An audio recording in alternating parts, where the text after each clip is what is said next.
आज करूया श्रावण घेवड्याच्या शेंगांची भाजी. तर आमच्या गावाकडे ह्याला चिंब म्हणतात, तुमच्याकडे काय म्हणतात ते मला कमेंट बॉक्समध्ये सांगा. श्रावण घेवड्याची भाजी करण्यासाठी साहित्य बघा. अर्धी वाटी कांदा घेतला बारीक चिरलेला, टोमॅटो अर्धा चिरून घेतलेला आहे, आपण आपल्या गरजेनुसार घेऊ शकता, कमी जास्त करू शकता. कोथिंबीर अर्धी वाटी घेतली, तेल गरजेनुसार लागणार आहे, मीठ गरजेनुसार लागणार आहे, कांदा लसूण मसाला म्हणजे चटणी आपल्या गरजेनुसार घ्यायची आहे. तर त्यासाठी मी कढईमध्ये भाजी करण्यासाठी कढई तापत ठेवले, त्याच्यामध्ये शेंगा भाजत घालणार आहे. श्रावण घेवड्याच्या शेंगा छान भाजलेल्या आहेत. आता आपण भाजी करू.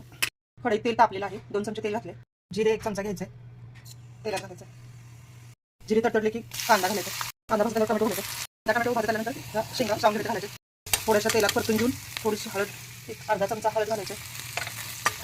नंतर कांदा लसूण मसाला 2 चमचे घालायचे, मीठ अर्धा चमचा घालायचं. सर्व घातल्यावर पाणी थोडं घालायचं गरम आणि 10 मिनिटं शिजू द्यायचे. 10 मिनिटासाठी आता मी झाकण ठेवलेलं आहे. एक 10 ते 15 मिनिटं झाकून ठेवायचं. भाजी शिजली का पाहू.